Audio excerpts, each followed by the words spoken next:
아멘. 자, 함께 교독한 이 말씀을 가지고 하나님과 코로나라고 하는 제목으로 말씀을 나누고 은혜를 나누려고 합니다. 오늘 설교 제목 옆에 1이라고 표시가 되어 있죠. 1이 있다는 것은 뭐가 있다는 걸까요? 야, 대단하십니다. 어떻게 기도를 많이 하셨나 봐요. 어떻게 그런 것까지 다 아시죠? 이번 주에 첫 번째의 의미를 상고하고 또 다음 주에 이어서 하나님과 코로나의 이런 시대 속에서 우리의 신앙이, 우리의 믿음이 어떠해야 될까 계속해서 살펴보려고 합니다. 왜냐하면 요즘 사회를 보더라도 우리가 함께 알고 있듯이 많은 어려움과 혼란 속에 있습니다. 더군다나 이제 길어지는 코로나 상황 속에서 교회가 많은 혼란을 겪고 있습니다. 어느 순간부터 이제 교회는 코로나 전염병의 가해자인 동시에 피해자가 되는 이런 상황 속에 있게 되었습니다. 그러다 보니까 교회 바깥으로는 여러 가지 비난의 소리를 듣게 됩니다. 이단 신천지로 시작을 했다가 요즘에는 선교단체나 이런저런 교회 모임 예배에서 확진자가 생겨나고 그 확진자들이 비협조적인 모습을 보이는 것 때문에 인터넷이나 신문이나 방송할 것 없이 비판적인 시야로 소개하고 있습니다.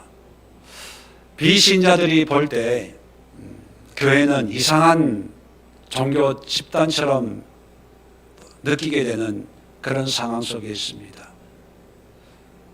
더 안타까운 것은 이런 상황 속에 우리 믿는 사람들도 헷갈리고 혼돈 가운데 있습니다. 어느 교회 목사님들은 모여가지고 우리는 죽어도 대면 예배를 강행할 것이다, 그렇게 선포하고 종교 핍박이니 교회 핍박이니 신앙 핍박이니 종교의 자유를 억압하니 이런 저런 이야기로 대항 아닌 대항을 하고 있고, 또 반대로 어떤 교회나 목사님들은 방역 당국에 협조를 해야 된다, 그리고 백신과 치료제를 위해서 이 시대를 위해서 기도해야 된다, 또 이런 이야기를 하고 있는 분들도 있습니다. 이런저런 모습을 보면서 일반 성도들은 이제 헷갈려 하는 거예요. 혼동이 옵니다. 어떻게 해야 되나? 이것이 하나님이 주신 심판일까? 그렇다면 회개해야 되나? 또 세상을 보면 나부터 먼저 안전을 추구해야 되겠고,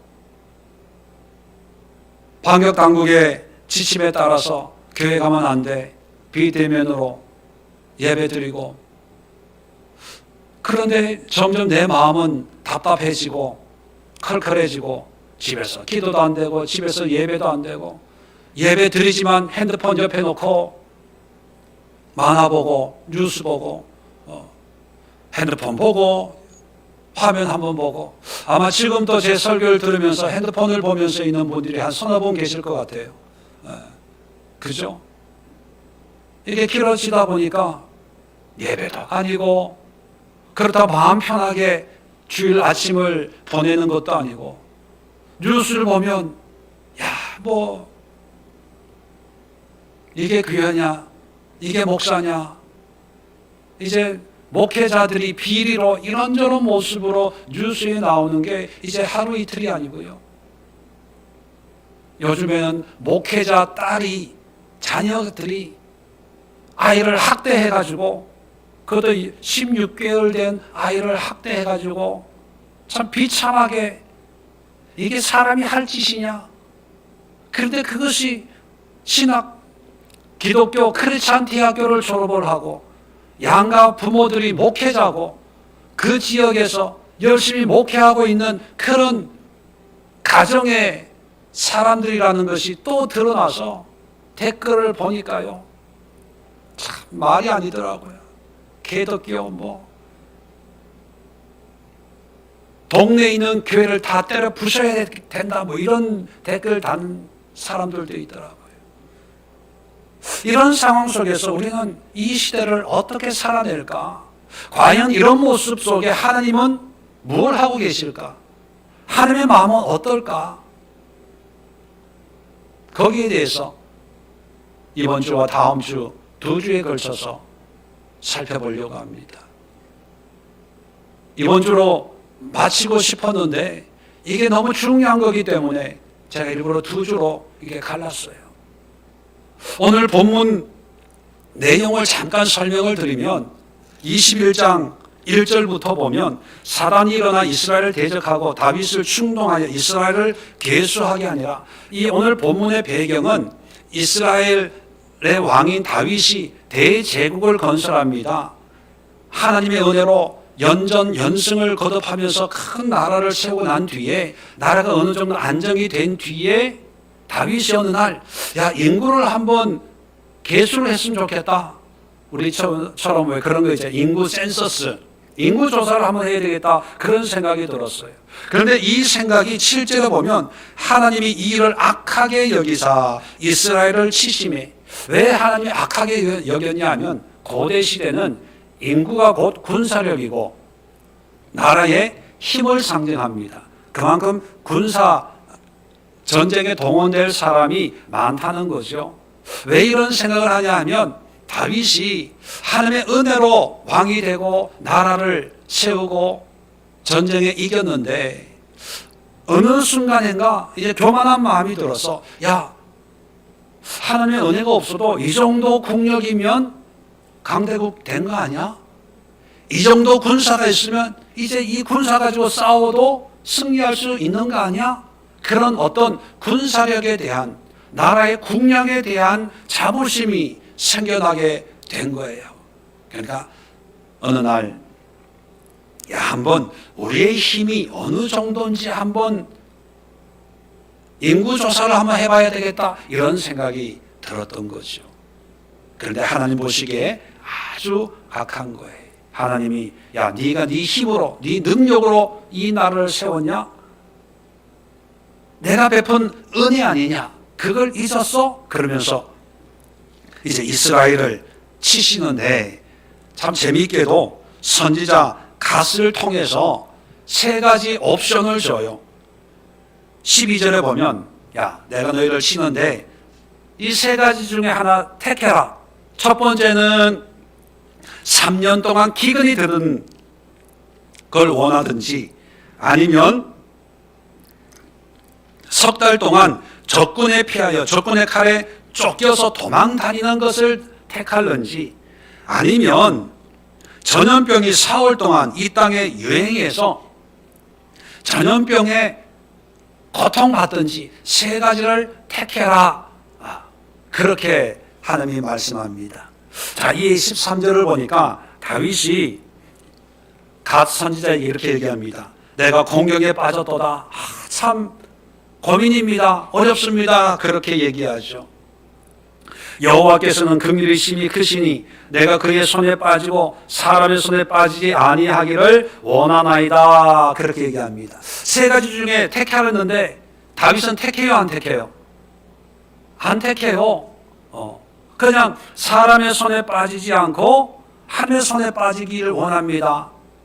여러분 따지고 보면 3개 다 하나님이 하시는 거잖아요. 하나님의 손길로 심판하는 거잖아요. 기근이든 전쟁에 피하는 거든 전염병이든 다 하나님이 주관하시는 거예요. 하나님의 손에 맡겨드리는 거예요. 그러니까 어떤 주석을 보니까 하나님의 손에 빠지기를 원합니다. 이것은 전적으로 하나님의 손에 맡겨드리는데 그것은 전염병을 택하는 거다. 그렇게 해석을 하는 주석책도 있더라고요. 그건 결과론적으로 해석하는 거고요. 기근이나 적군에 도망가는 거나 그것도 어차피 하나님의 손에 빠지는 거나 마찬가지예요. 자, 그런데 어쨌거나 하나님이 전염병을 내리십니다. 14절에 보면 전염병을 내리니까 이스라엘 백성 중에 죽은 자가 7만 명이나 돼요. 7만 명. 야, 하루아침 7만 명이 죽는 거예요. 더 놀라운 것은 15절입니다. 하나님이 예루살렘을 멸하러 천사를 보내셨더니 천사가 멸하려 할 때에 여호와께서 보시고 이 재앙 내림을 뉘우치사 멸하는 천사에게 이르시되 족하다 이제는 내 손을 거두라 하시니 그때 여호와의 천사가 여부수 사람 오르난의 타작마당의 곁에 선지라. 아니, 더 놀라운 사실은 하나님 입으로 재앙을 내리시고 그 재앙의 여파로 7만 명이 죽는 걸 보고 하나님이 뉘우쳤대요. 그래서 그 재앙을 내리는 천사에게 이제는 그만 됐다, 족하다, 그 손을 거두라 그랬다는 거예요. 그러니까 3일 동안 재앙이 전염병이 유행을 해야 되는데 3일 가기 전에 하루인지 이틀 정도 지나서 7만 명이 죽는 걸 보고 야야 그만 야 내가 잘못 생각한 것 같아 이게 늦췄다는 거예요. 그럼 이런 생각이 들죠. 야 이런 하나님 믿을 수 있어? 아니 자기가 자기 입으로 해놓고 또 7만 명 죽는 걸 보고 또 뉘우친대.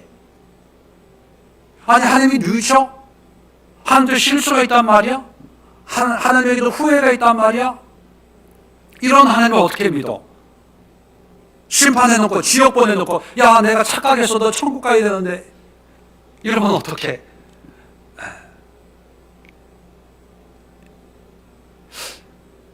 하여튼 그랬더니만 재앙이 끝났어요. 그리고 다윗에게 뭐라고 그러냐면 18절에 다윗은 올라가서 여부수 사람 오르난의 타작마당에서 여호와를 위해 제단을 쌓으라. 그래서 제단을 쌓고 예배를 드렸어요. 그랬더니만 27절에 보니까 여호와께서 천사를 명령하시매 그가 칼을 칼집에 꽂았더라. 칼을 꽂았다는 것은 이제 전염병이 끝났다는 거예요. 자, 이 사건, 이 역사적인 다윗에게 있었던 이 사건을 우리가 깊이 있게 한번 묵상해 보면서 오늘날 코로나뿐만 아니라 우리가 경험하는 인생의 어떤 큰일, 작은 고통, 아픔, 또 어려움, 또는 기쁨과 즐거움, 감사와 은혜를 살아갈 때 우리가 어떤 생활, 어떤 믿음 생활, 어떤 하나님을 믿고 따라야 되는가를 오늘 살펴보려고 합니다. 오늘 그 첫 시간으로요, 하나님이 뉘우쳤다는 것에 대해서 우리 한번 생각해 보려고 합니다. 물론 여러분들 잘 아시겠지만 하나님은 후회하는 분이 아니에요. 민수기 23장 17절에 보면 하나님은 사람이 아니시니 거짓말을 하지 아니하시고 인생이 아니시니 후회가 없으시도다. 로마서 11장 29절에도 하나님의 은사와 부르심에는 후회하심이 없느니라. 하나님, 우리가 전지전능하신 하나님 이렇게 표현합니다. 그 말 속에는 하나님은 실수가 없어요. 실수가 없기 때문에 후회도 없어요. 그런데 성경을 보면 오늘도 뉘우쳤다 이런 표현을 쓰고 있고요. 또 이스라엘의 초대왕 사울을 왕으로 세웠다가 하나님을 떠나는 모습을 보고 뭐라고 얘기하냐면 하나님이 사울을 왕으로 세운 것을 후회하셨더라 이런 말씀을 합니다. 어떤 성경에는 하나님은 질투의 하나님이다 이런 표현을 써요. 하나님이 질투해? 또 어떤 성경은 내가 너를 기억한다는 표현을 써요. 그러면 반대로 하나님이 잊어먹기도 하나? 나도 깜빡깜빡 하는데 하나님도 기억을 했다가 시간이 지나면 야 나도 오래 영원을 살다 보니까 나이가 들었나 봐. 자꾸 잊어먹어 미안하다. 야 네가 나한테 이렇게 열심히 섬기고 믿음으로 헌신한 걸 내가 잊어먹고 내가 너를 지옥에 보냈네. 미안 쏘리. 이러면 어떻게 여러분 우리가 성경을 읽을 때 너무 단편적으로 지엽적으로 하나님을 보다 보니까 단어 하나, 문장 하나에 의심이 들어와서 야, 하나님이 이런 하나님이야? 저런 하나님이야? 그러는데 여러분, 하나님은 우리의 사고나 우리의 어떤 경험과는 전혀 다른 그런 차원이 다른 하나님이에요. 이런 하나님이 누구인가를 우리에게 알려주기 위해서 성경을 주셨는데, 이 성경은 하나님의 관점에서 쓰는 것이 아니라 우리 인간들이 읽고 하나님을 이해하도록 인간의 언어와 인간의 문화로 쓴 거예요. 자, 그러다 보니까 영이신 하나님을 영으로 표현하면 표현할 길이 없는 거예요. 영을 어떻게 표현하겠어요? 그래서 그것을 언어로 표현하다 보면 우리의 사고, 우리의 인생살이, 또 우리가 경험하는 감정적인 그런 용어를 빌려서 사용하는 거예요. 그래서 신학적으로는요, 신인동성론이라고 표현합니다. 신인동성론. 하나님과 우리가 같은 성향, 성품을 공유하고 있기 때문에 하나님을 우리 인간이 가지고 있는 성향으로 표현하는 거예요. 그것이 질투하는 하나님. 하나님은 기억하신다, 후회하신다, 뉘친다, 이런 표현을 인간의 언어를 빌려서 표현하는 거예요. 자, 그렇다면 오늘 본문에도 하나님이 뉘우쳤어요.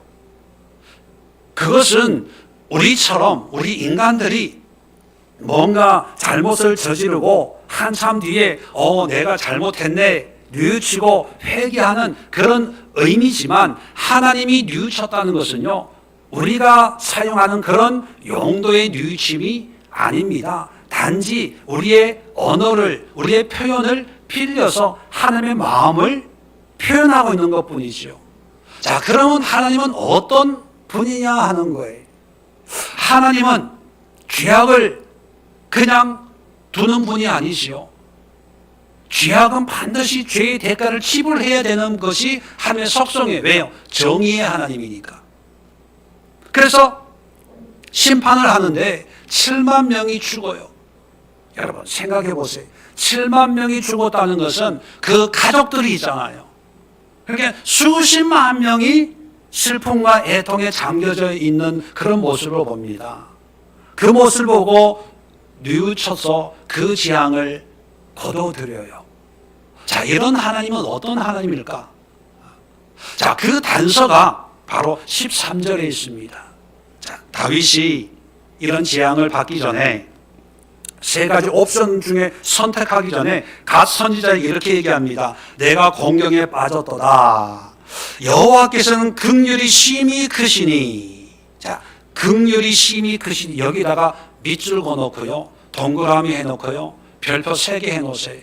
기말 시험에 콕 나옵니다. 하나님은, 여호와께서는 가로하고 심히 크시니, 가로에 들어갈 말, 배짱이 심히 크시니, 통이 크시니. 뭐가 크다고요? 긍휼이 심히 크시니. 자, 다윗이 위대한 것은, 다윗이 정말 하나님의 사람인 것은요, 물론 다윗도 우리와 같은 성정을 가지고 있기에 약하고 연약한 존재예요. 다윗도 음란했잖아요. 다윗도 사람을 죽였잖아요. 다윗이라고 우리와 다른 게 아니에요. 그런데 우리가 다윗을 존경하고 믿음의 모범 모델로 여기고 있는 이유는 뭐냐면, 그런 약함에도 불구하고 다윗은 하나님을 알고 있었어요. 하나님이 어떤 분인가를 알고 있었어요. 자, 그래서 하나님은 긍휼이 심히 크시니 이렇게 얘기하고, 아까 말씀드린 것처럼 하나님의 손에 빠지고 사람의 손에 빠지지 아니하기를 원하나이다. 이 얘기는요, 엄격하게 얘기하면 세 가지 옵션 다 하나님이 그냥 주셔도 괜찮습니다. 하나님 마음대로 주세요, 이런 의미예요.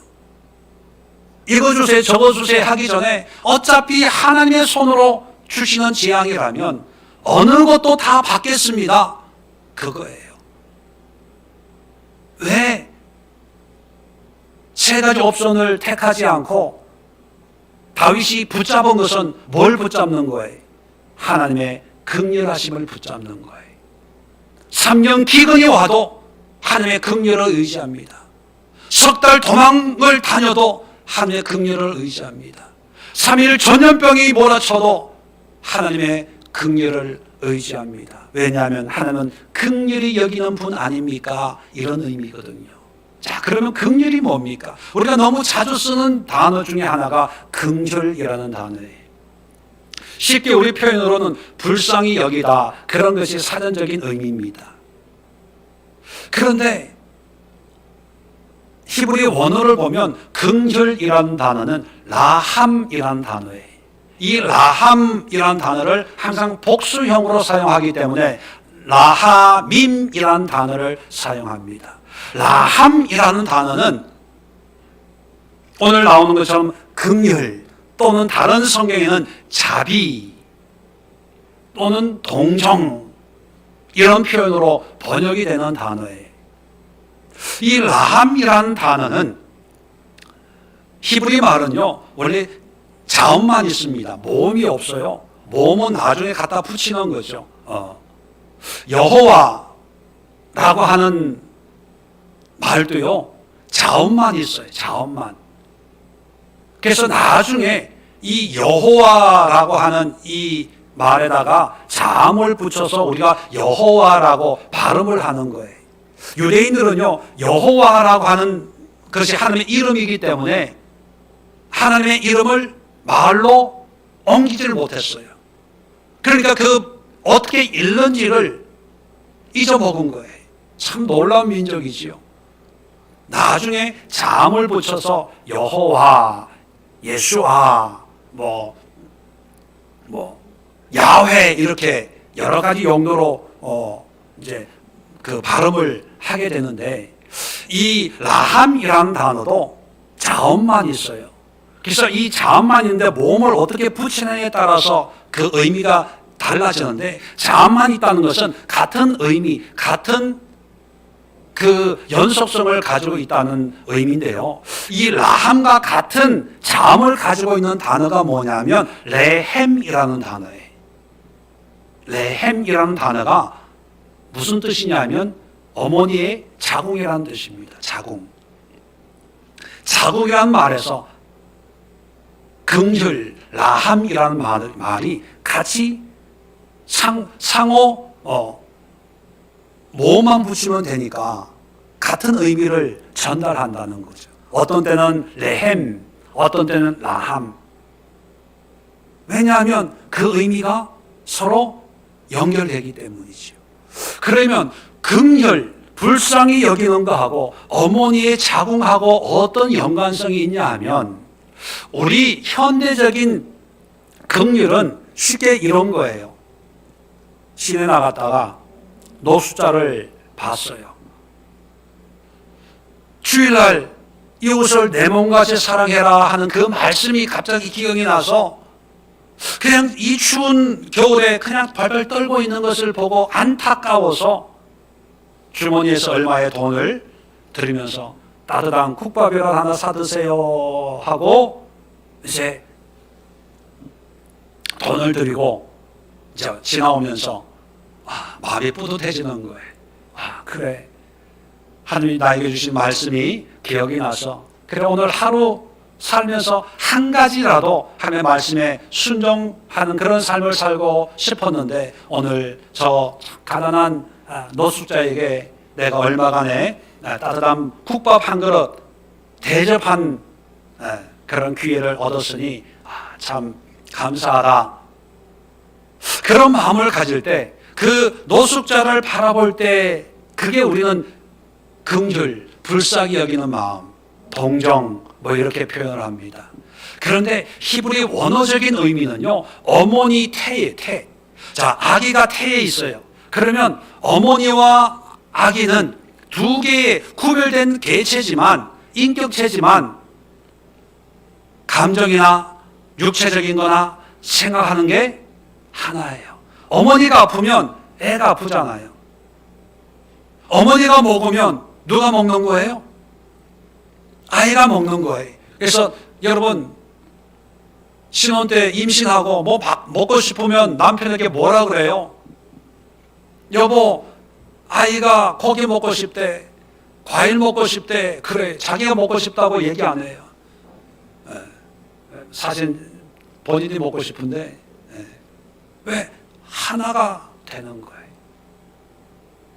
자, 그렇다면 하나님은 긍휼히 여기는 하나님, 긍휼하신 하나님, 다윗이 고백하고 있는 것처럼 하나님은 긍휼이 크신 하나님이라고 표현하고 있어요. 그러면 하나님이 고통과 아픔을 우리에게 줄 때 하나님은 쌤통이다.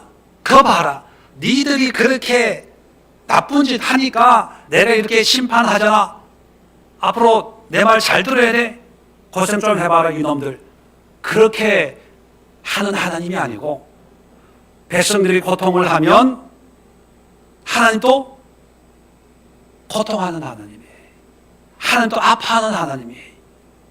그래서 긍휼 라함이라는 단어는요, 불쌍히 여기는 건데 우리의 개념과는 다르고, 불쌍히 여기는데 그 불쌍히 여기는 사람의 형편과 상황과 여건과 고통을 내가 충분히 경험하고 동감하는 그런 마음으로 베푸는 은혜, 사랑이 긍휼이에요. 성경을 보면 히브리서 4장 15절에 이런 말씀이 있습니다.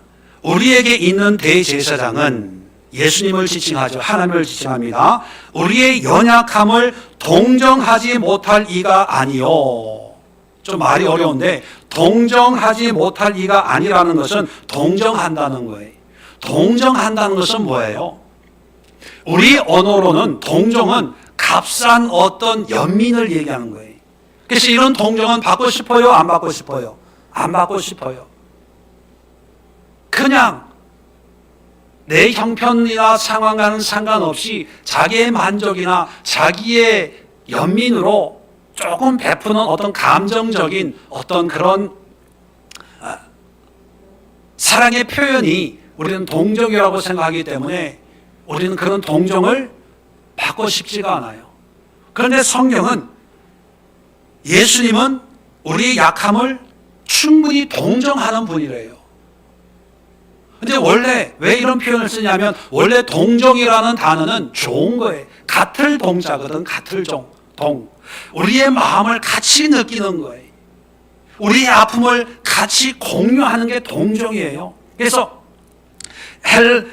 헬라어의 숨파테오라는 말, 파테오. 이것이 영어로 sympathy라고 표현을 합니다. 동정. sym이라고 하는 말은 함께, 같이라는 뜻이에요. pathy라고 하는 말은 파테오, 느끼다, 나누다. 우리 감정적인 걸 얘기하는 거죠. sympathy라고 하는 것은요, 감정을 함께 나누는 거예요. 고통을 나누는 거예요. 이 동정이란 말이 불쌍히 여기는 거고 그것이 라함이거든요. 시편 103편 13절부터 14절에 아버지가 자식을 긍휼히 여김같이 여호와께서는 자기를 경외하는 자를 긍휼히 여기시나니, 라함한다는 거예요. 이는 그가 우리의 체질을 아시며, 우리의 체질을 하느님이 다 아세요. 자, 안다고 할 때 안다는 단어가 야다라는 걸 여러분 다 아실 거예요. 이 야다는 지식적인 알미 아니라 경험하고 체험해서 아는 거예요. 하나님이 우리를 아는 건요, 하나님이기 때문에 안다. 물론 맞아요. 논리적으로 전지전능하기 때문에. 그런데 하나님이 아는 것은요, 하나님이기 때문에 아는 것이 아니라 하나님은 나와 함께 하시고 내 체질, 내 성향, 내 기질, 내가 어떻게 살아왔고 살고 있고 살아갈 것인가를 알기 때문에 내가 하는 그 행동의 의미가 뭔가를 너무나 잘 알고 있기 때문에 화가 나고 분이 생기고 또 반대로 기뻐하고 즐거워하고 만족하는 거예요. 아버지가 자식을 긍휼히 여기는 건 뭐예요? 자식을 너무 잘 아니까. 저런 말 할 때는 저게 계획이 있어서 그런 거야. 또 저러는 건 용돈 더 올려달라고 저러는 거예요. 아버지는 자식을 잘 알아요. 그렇기 때문에 알기 때문에 긍휼을 베푸는 거예요. 마찬가지로 하나님도 우리를 알아요. 체질을 알기 때문에 내가 얼마나 아파하는지, 하나님이 한 대 때리면 얼마나 비명을 지르는지 다 알아요. 알기 때문에 베푸는 사랑이 라함 긍휼이거든요. 다윗은 하나님이 나를 치지만 나만 아픈 게 아니라 하나님도 아파한다는 걸 알아요. 그래서 이 말은, 짧은 이 말은 13절에 있는 이 말을 아주 쉽게 번역을 하면 이런 의미가 되는 거예요. 하나님, 죄송해요. 하나님이 주시는 형벌은 아무거나 다 받을게요.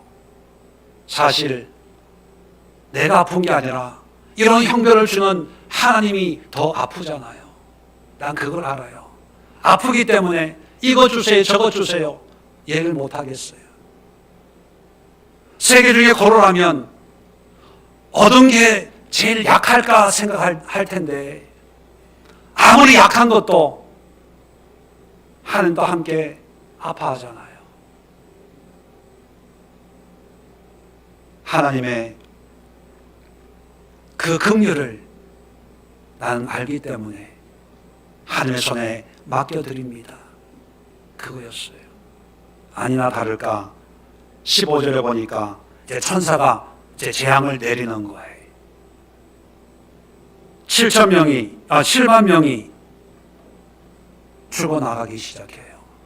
그럴 때 15절에 여호와께서 보시고 이 재앙 내림을 뉘치사, 뉘쳤다는 것은요 긍휼히 여기는 거예요. 7만 명이 죽을 때 하나님도 함께 그 죽음의 고통을 느끼고 계셨어요. 이게 하나님입니다. 우리는 코로나19 시대를 살면서 사람들은 쉽게 얘기하죠. 하나님의 심판이야. 하나님의 벌 주는 거야. 또 하나님을 믿으면 그런 일 당하겠어? 하나님을 잘 믿으면 하나님이 지키시고 보호하시고, 세상을 보는 관점이 하나님은 그저 심판하시고 잘 믿냐 안 믿냐 보시고 뭐 검사처럼 조사만 하고 거기에 따라서 그냥 너는 지옥, 너는 천국, 너는 심판, 너는 축복 뭐 이러는 하나님이라고 생각을 해요. 그런데 하나님은요, 믿는 사람이든 안 믿는 사람이든 고통당하는 모든 사람들의 그 고통을 나의 고통으로 여기는 그런 하나님이에요. 인간을 만들 때 영혼 육으로 만들었잖아요. 그 영을 통해서 하나님과 소통하고 교통할 수 있는 통로를 유일하게 피조물 가운데 인간에게만 허락해 주셨어요. 그 통로를 통해서 하나님은 우리의 작은 신음에도 그냥 듣기만 하는 것이 아니라 그 신음을 하나님과 함께 고통하면서 들어주세요. 우리가 이해가 안 되죠? 하나님이 아파? 하나님이 고통해? 그게 하나님의 신비예요.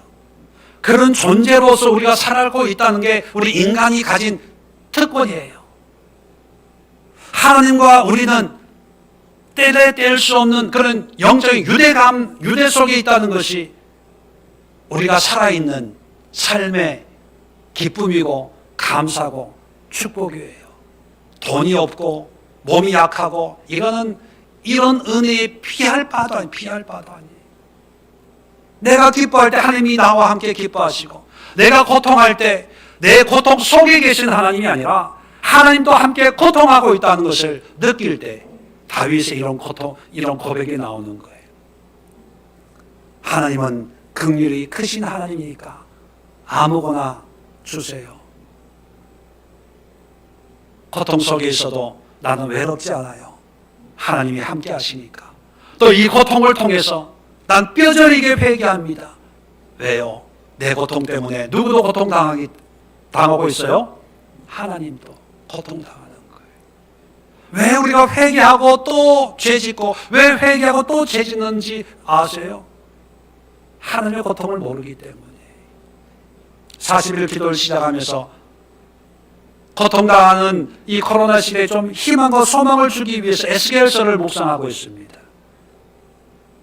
그 에스겔서를 묵상하면서요, 에스겔서 18장 32절에 이런 말씀이 있어요. 하나님이 뭐라고 말씀하시냐면 주 여호와의 말씀이니라. 죽을 자가 죽는 것도 내가 기뻐하지 아니하노니 너희는 스스로 돌이키고 살지니라. 하나님이 심판하잖아요. 끔찍한 심판을 하잖아요. 살육의 현장으로 몰아가잖아요. 그런데 뭐라고 그러냐면 죽어야 될 자, 정말 저 사람 죽어야 돼요. 심판받아야 돼요. 그런데 그 심판의 대가로 죽어요. 그런데 하나님은 그 죽는 사람을 보고 나는 저 사람이 죽는 걸 기뻐하지 않아. 그렇게 얘기하는 분이에요. 에스겔서를 보면서 늘 깨닫는 게 뭐냐면 이스라엘 민족은 하나님을 모태 적부터 섬겼던 민족이에요. 우리야 모태 신앙이 많이 없지만 그 사람들은요 몇 대째 믿는, 태어나자마자 여호와 하나님, 성전, 예배, 제사, 죽을 때까지. 그래서 유대인들은 정말로 신앙에 대해서 열심히 있는 그런 민족이에요. 믿음에 대해서 얘기하려면 줄줄줄 나오는 그런 사람들인데, 그 에스겔서를 묵상하면서 제가 깨닫는 게 뭐냐면 신앙에 대해서, 종교에 대해서, 성전에 대해서, 예배나 제사에 대해서는 박사들이지만 하나님에 대해서는 정말 모른다, 몰라. 그걸 깨달아요. 하나님에 대해서는 몰라요. 교회, 목사, 주일 예배, 예배는 대면이냐 비대면이냐 여기에 가지고 막 침 튀기면서 싸워요. 교회에서 예배 드리는 게 진정한 예배냐, 집에서 영상으로 예배 드리는 게 진정한 예배냐. 기가 막힌 것은요, 뉴스를 보니까 어떤 교회에서 헌금은 교회에 가서 드리는 거지 인터넷으로 드리는 거 헌금이 아니래요.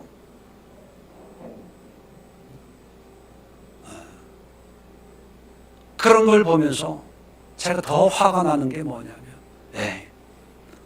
어떤 헌금이 바른 헌금이냐, 어떤 예배가 바른 예배냐, 여기에는 신학적으로 논리적으로 얘기하면서 정작 우리가 알아야 될 하나님에 대해서는 얼마나 아냐는 거예요. 하나님에 대해서. 제가 이 민족이 하나님에 대해서 정말 모르는구나 깨닫고요, 제가 그날 펑펑 울었어요. 기도회 하는데 눈물 콧물 쏟으면서, 하나님, 나도 목사라고 설교하고 성도를 가르치고 인도하지만 이런 하나님을 왜 내가 날마다 깨닫지 못하고, 이런 하늘을 왜 날마다 전하지 못하고. 하나님, 나는 쓰레기 목사예요. 쓰레기 목사. 자격이 없는 목회자입니다. 하나님, 지금 고통하고 있는데, 아파하고 있는데 왜 나에게 이런 아픔이 없나요? 이런 고통이 없나요? 나에게 왜 이런 큰일함이 없나요?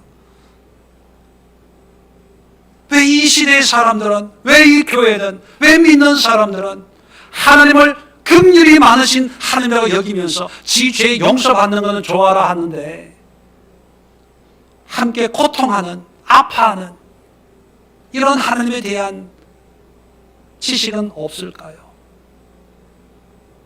그러면서 그날 펑펑 울었어요. 펑펑 울었어요.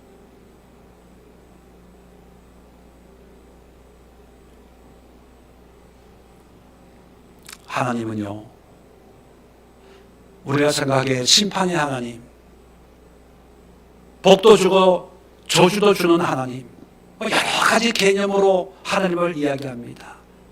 그런데 가장 기본적인 그런 모든 것의 기본에는요, 하나님은 나의 삶에 함께하는 거예요. 내가 아플 때 사람들은 몰라요. 그런데 누가 아세요? 하나님이 알아요. 아는 것은요, 하나님이 지적으로 전지전능하신 하나님의 능력으로 아는 것이 아니에요. 하나님이 내가 허리 아플 때 하나님도 허리가 아파요. 내가 팔이 아플 때 하나님도 팔이 아파요. 우리 이해가 안 되죠? 근데 하나님은 그 고통으로 나를 불쌍히 여겨주시는 거예요. 힘들지? 알아. 그 힘든 거 나도 경험했어. 고통스럽지? 나 그 고통 알아. 나도 그 고통 겪어봤어. 그게 하나님이에요. 그래서 하나님의 심판은 우리가 부정할 수가 없는 거예요. 그 모든 걸 아시기 때문에. 하나님의 긍휼은요, 하나님의 위로가 있는 반면에 반대로 심판이 있는 거예요. 왜요? 아시니까. 아니까 가장 바르게 심판할 수 있는 것이 바로 하나님의 긍휼하심이에요.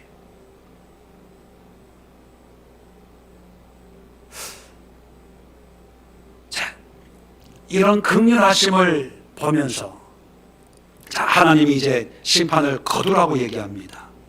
자, 그런데 17절에 오면 16절부터 17절에 오면 다윗의 이야기가 또 나옵니다. 자, 다윗이 천사를 봅니다. 자, 다윗은 지금 15절에 하나님이 천사에게 얘기하는 것을 알았을까요? 몰랐을까요? 모르죠. 하나님이 후에 누이치시고 천사에게 말한 것은 천상에서 일어나는 일이니까 하나님이 천사가 무슨 얘기가 있었는데 다윗은 몰라요. 그런데 다윗은 이제 하나님 앞에 회개하는 거예요. 장로들과 더불어 굵은 베옷을 입고 얼굴을 땅에 대고 엎드려요. 엎드려서 17절에 뭐라고 얘기하냐면 하나님께 아뢰되 명령하여 백성을 계수하게 한 자가 내가 아니니까 범죄하고 악을 행한 자는 곧 나이다. 이 양떼는 무엇을 행하였나이까? 청하건대 나의 하나님 여호와여 주의 손으로 나와 내 아버지의 집을 치시고 주의 백성에게 재앙을 내리지 마옵소서. 이런 기도를 해요. 자, 다윗은 하나님이 어떤 계획을 가르치고 있는지 몰라요. 근데 다윗도 7만 명이 죽는 걸 봤죠. 자, 이 모습을 이런 성경을 읽으면 또 어떤 분은 이런 또 의심이 들어요. 항상 이 의심 드는 사람은 꼭 이런 데 의심이 드는데 뭐냐면 아니 다윗이 죄를 졌는데 왜 7만 명 죽는 사람은 뭐야? 7만 명 죽는 거는 그 사람들은 뭐야? 다윗이 잘못했으면 다윗이 죽든 바보가 되든 병신이 되든 뭐 다윗이 쫓겨나든 다윗한테 갚아야지. 죄는 다윗이 지고 죽는 건 7만 명이 죽고 그 가족이 고통당하고 있으면 하나님은 우리의 생명 가지고 장난치나? 또 이렇게 또 보는 분이 있어요. 항상 은혜의 관점으로 보지 않고 항상 삐뚤하게 보는 분이 있어요. 여러분, 아까도 7절에 이스라엘을 치심해라고 이스라엘을 심판을 하시는데 여러분 물론 인구조사한 것은 다윗입니다. 그런데 왜 이스라엘 민족이 심판을 받냐? 그것은요 다윗만 교만한 것이 아니라 이스라엘 백성들도 이런 분위기를 따라서 다 교만이 충만하게 돼 있는 상태라는 것을 의미하는 거예요. 이스라엘 백성은 죄가 없고 다윗만 죄가 있다는 것이 아니라 이 국력이 커지고 경제가 나아지고 뭔가 되니까 백성들도 의사하면서 뭔가 좀 된 것처럼 신앙도 어려울 때는 춥고 배고플 때는 주여 주여 기도하다가 먹고 살만 하니까 이제 편안해져서 야 내가 이렇게 해서 이렇게 투자를 하고 주식을 사고 팔고 이래서 부자가 된 게 이런 그런 분위기가 됐다는 거예요. 이스라엘 백성들도 죄가 없는 것이 아니라 죄가 있는데 이제 다윗이 그러한 교만에 불씨를 이제 붙였다는 거죠. 그래서 하나님이 이스라엘 백성들을 심판하는 거예요. 자, 그런데 다윗도 알죠. 자기도 잘못했다는 것. 이 나라가 이러면 안 되는데 이렇게 흘러가면 안 되는데 라고 생각을 했는데 이제 하나님이 심판을 하는 거예요. 자, 그럴 때 7만 명이 죽고 그 가족들의 눈물 흘리는 것을 보고 다윗은 그냥 있을 수가 없었어요. 그래서 기도하는 거예요. 내가 잘못했습니다. 백성을 계수한 것은 난데 이 양떼들은 그냥 인구 센서스에 가족 숫자 그냥 기록한 죄밖에 없어요. 이 양떼들이 한 것이 무엇입니까? 내가 한 거예요. 차라리 이 재앙을 나와 내 집에 이 재앙을 내리시죠. 집을 치십시오. 이들의 죄악을 걷어가 주세요. 이렇게 기도하는 거예요. 자, 이 기도가 어떤 기도입니까? 우리는 보통 중보 기도라고 얘기해요. 여러분, 중보 기도는요, 어떤 기도냐 하면 하나님의 긍휼하심을 함께 느끼는 기도예요.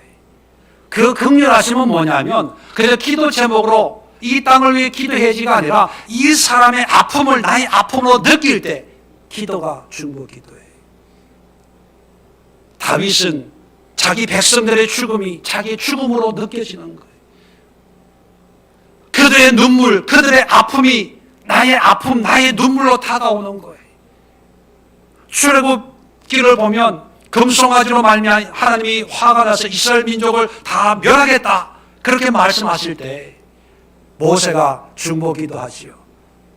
차라리 생명책에 내 이름을 제압버리더라도 그러하지 마세요. 그런 기도를 해요. 그 마음이 바로 긍휼한 마음이거든요. 그 마음을 하나님이 통하신 거예요. 긍휼히 여기는 하나님이니까.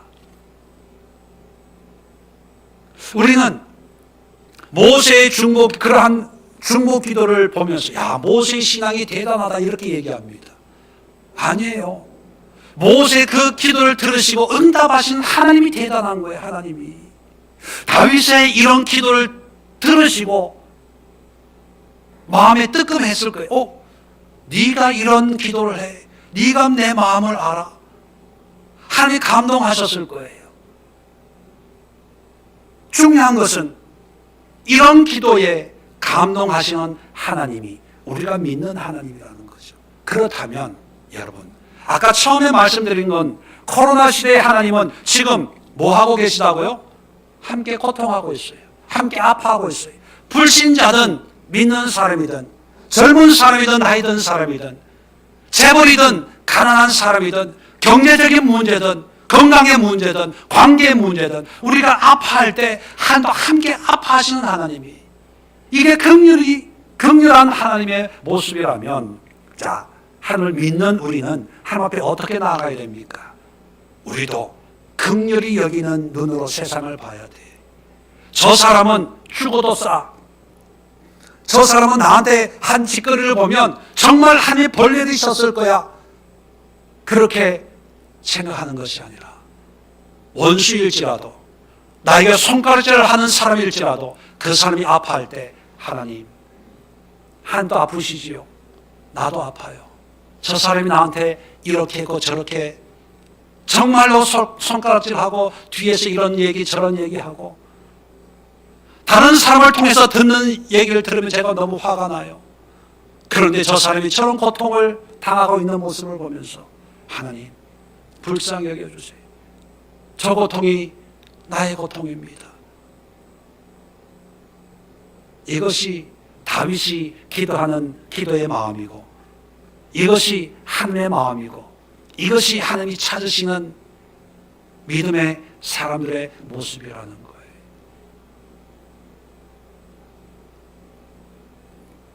그런데 우리 실상을 보면 환난 속에 내 마음의 문이 점점 닫혀요. 너는 너고 나는 나고. 그래서 너의 문제고 나는 내 문제만 가지고 살기도 급해. 관심이 없어요. 무심해집니다. 그러면서 자기의 기도만 열심히 하는 것이요.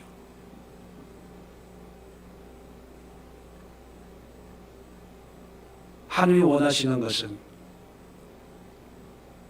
하나님을 알아서 하나님의 마음을 알아서 하나님의 마음으로 하나님을 섬기는 그런 신앙의 모습을 원하십니다.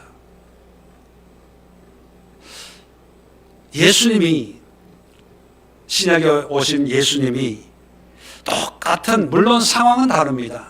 똑같은 말씀을 우리에게 전해주시는 내용이 있습니다. 누가복음 10장을 한번 열어봅시다. 이 말씀 묵상하고 마치도록 하겠습니다. 누가복음 10장 25절 이하에 우리가 잘 아는 선한 사마리아인의 이야기가 나오지요. 이 내용은 뭐 따로 설명을 안 드려도 어떤 상황인지 잘 아실 것입니다. 자, 이 말씀을 쭉 하시다가 36절에 이렇게 얘기합니다. 내 생각에는 이 세 사람 중 누가 강도 만난 자의 이웃이 되겠느냐? 율법 교사에게 얘기하는 거예요. 누가 강도 만난 자의 이웃이냐 했더니만 율법 교사는 뭐 사마리아 사람입니다 이렇게 지칭하지 않고 자비를 베푼 자입니다 이렇게 대답을 합니다. 왜 이 사마리아 사람을 향해서 자비를 베풀었냐 이렇게 대답을 할까요? 지금 25절은 율법 교사하고 이제 대화하는 과정에 이런 얘기가 나온 거거든요. 율법 교사는 어떤 사람입니까? 율법 박사들이에요. 박사들.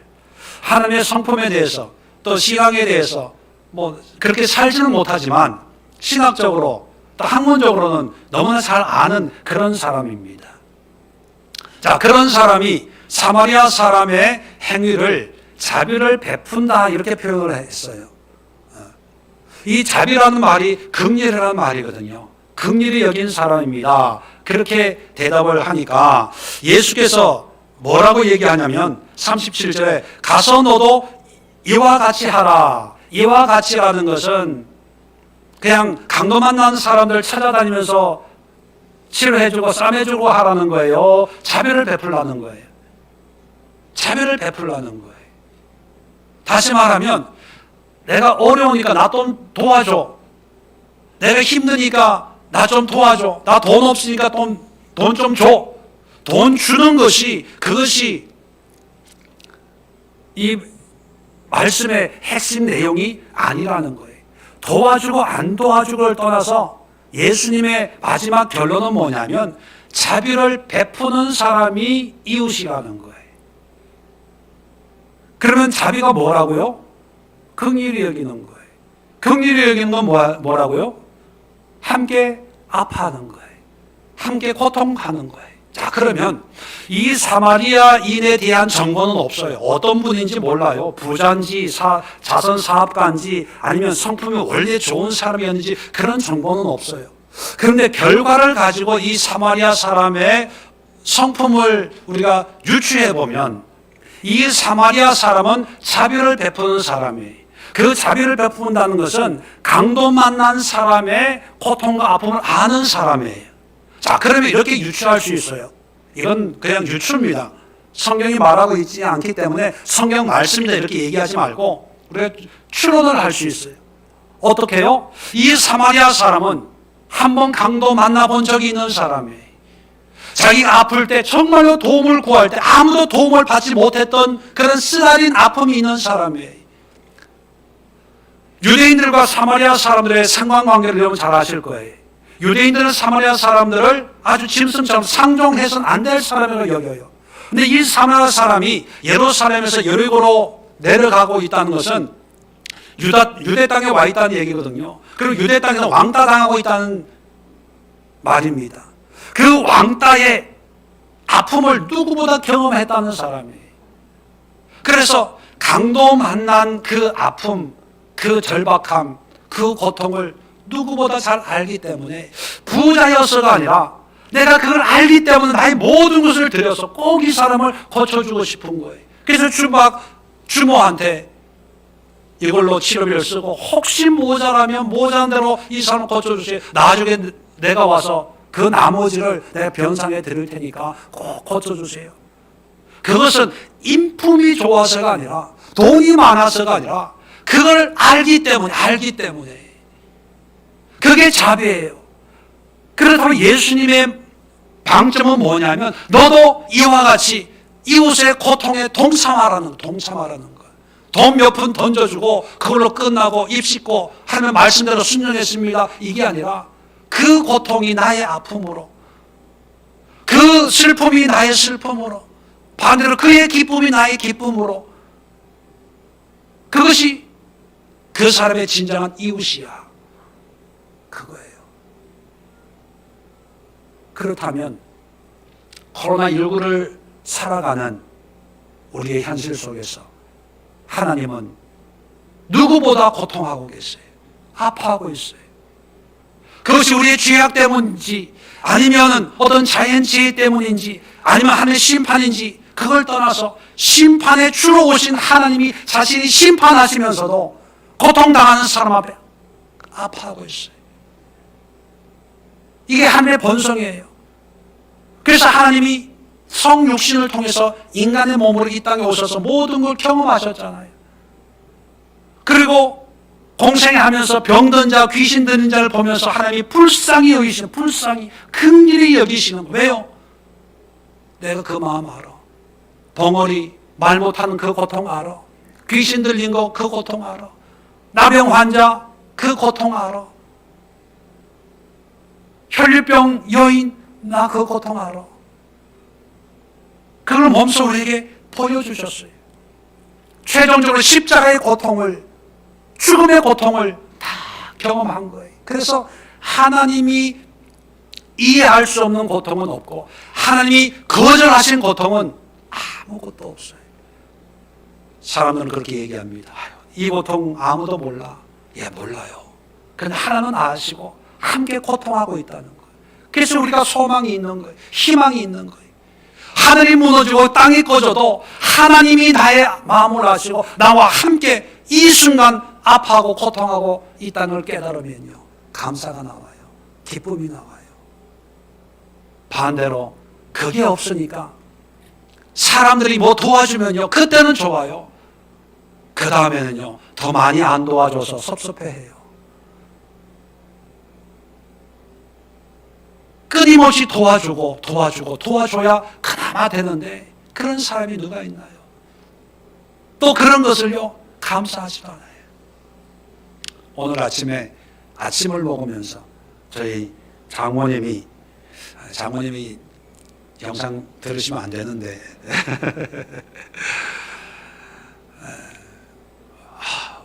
꿈 꾸다가 벌떡 일어났다는 거예요. 그래서 무슨 꿈이냐고 물어보니까 어떤 모임을 하고 있는데 자기가 누구를 찾아다니는데 찾는 사람들마다 없더라는 거예요. 그래서 누가 뭐 옛날에 친한 친구가 있었는데 하는데 그 사람도 온데간데 없고, 그래서 찾아다니다가 깜짝 놀라서 끝났다고, 깨어났다고 그래요. 그래서 이게 무슨 꿈이냐. 그래서 제가 그랬죠.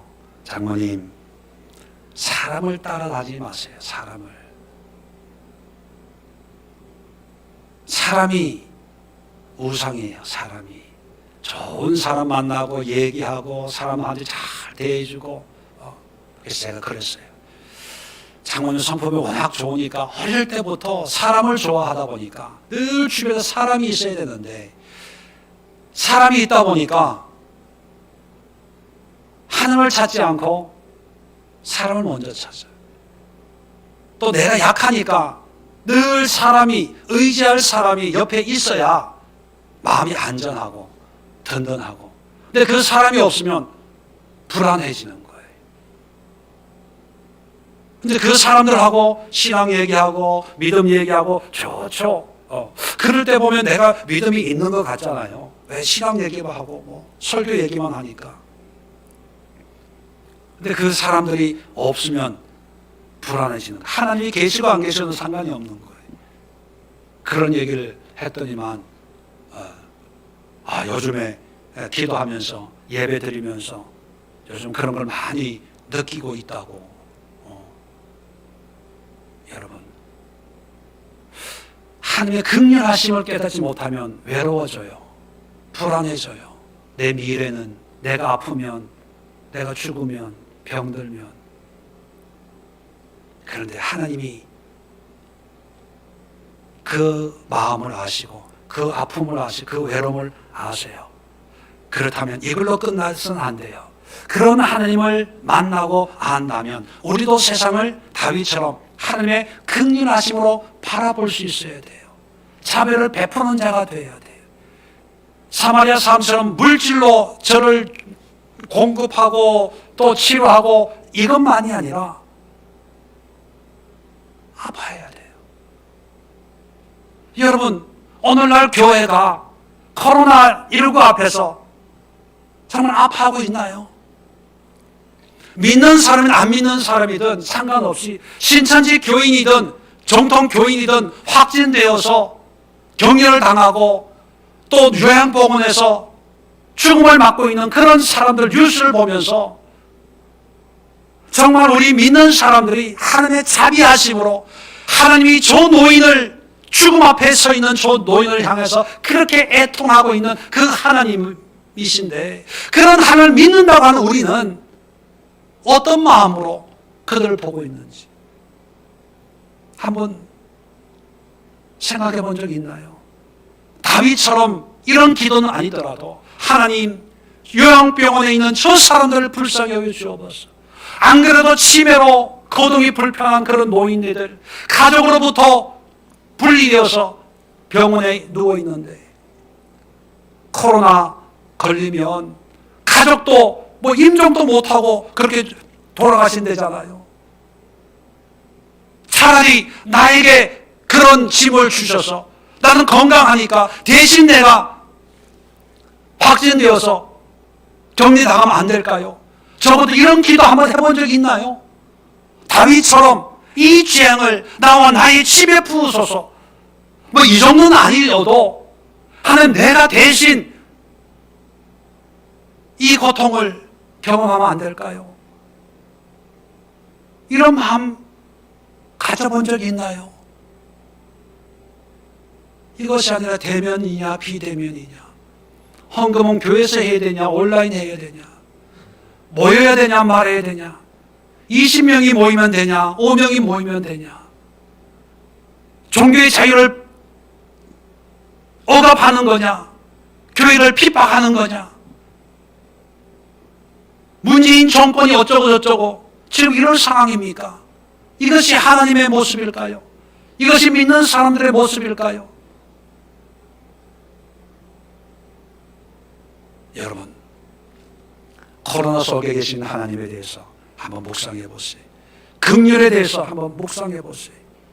하나님이 예수님이 우리에게 원하시는 자비의 삶에 대해서 깊이 묵상하시고 우리의 고통에 함께 하시는 것으로 끝나지 않고 함께 고통당하시는 하나님을 한번 만나보세요.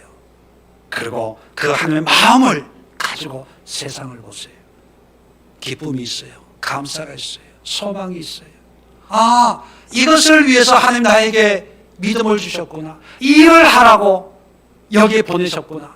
이런 것을 느끼고 이렇게 기도하라고 이런 장면을 나에게 보여주었구나. 그걸 깨달을 수 있어요. 제가 에클레시아 리더들을 훈련하면서 이제 훈련 가운데 있는데 리더들이 에클레시안들을 섬길 때 이런 긍휼함이 있어야 돼요.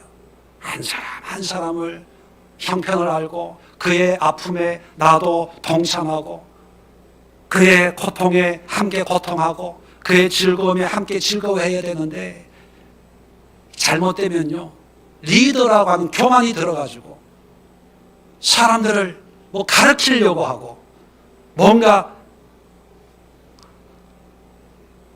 지시하려고 하고 대접받으려고 하고 인정받으려고 하고. 여러분, 저부터 목회자로서 말씀을 전하는 그런 리더들로 세워졌다는 것은요 그런 게 아닙니다.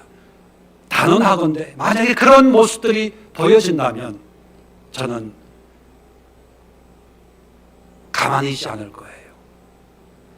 사람들을 세우고 싶어도 그런 모습이 있다면 절대로 세우지 않습니다.